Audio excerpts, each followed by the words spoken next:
This is Eric Alexander, Six Arrows Consulting. I worked with the CEO who would regularly bring up something that was very helpful for me. He would say, assume positive intent. He'd say that talking to me, he'd say it when we were in meetings. Sometimes he'd probably say it to remind himself that he needed to do the same. And I appreciated that, and it was challenging for me.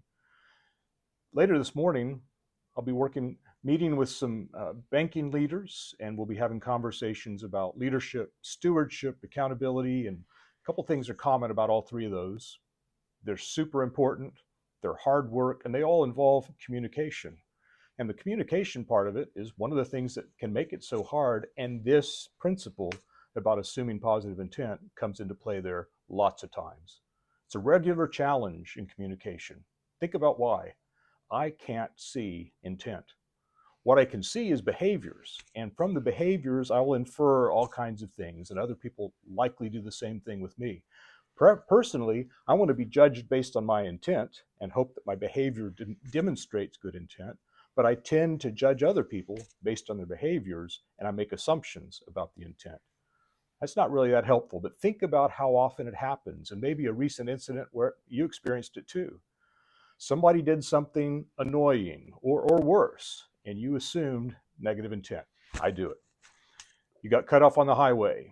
You were interrupted during a meeting. Somebody ignored you, or maybe somebody in a meeting failed to give credit to the whole team for a successful outcome, or somebody hurt your feelings with a slighting remark. It's a natural reaction, assuming that they meant to annoy you or worse, and that they intended harm. And this can make you feel disappointed, discouraged, distressed, maybe a lot of other words that start with dis. Or maybe not just those, but flat angry or even more. But what if you've misjudged the intent? What if I misjudged the intent? What if they were simply being insensitive the same time I was being hypersensitive? I know sometimes if I don't intend to be insensitive, but somebody's feeling pretty sensitive, that intersection is not really helpful. One of my love languages is sarcasm. However, I have people in my life who don't really speak that same language, and it can make for some places where they have opportunities to assume good intent about me.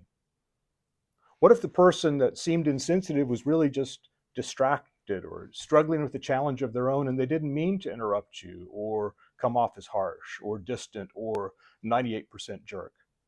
Sometimes the intent is negative. Sometimes my intent is negative, but not always. So I need to beware of false positive. It can ruin a relationship or at least do some harm to the relationship and could prompt me to take unhelpful retaliatory measures. I might snub them. I might seek to undermine. I might attack. I might gossip. I might smear their reputation.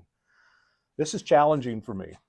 I'm grateful for the CEO who brought these principles up, and it's a practical application of a profound truth.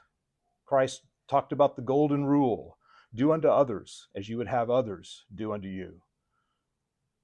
I want people to assume positive intent when I do something that's inadvertently annoying or even hurtful. I should extend others the same courtesy. It's something to think about. Thanks for listening.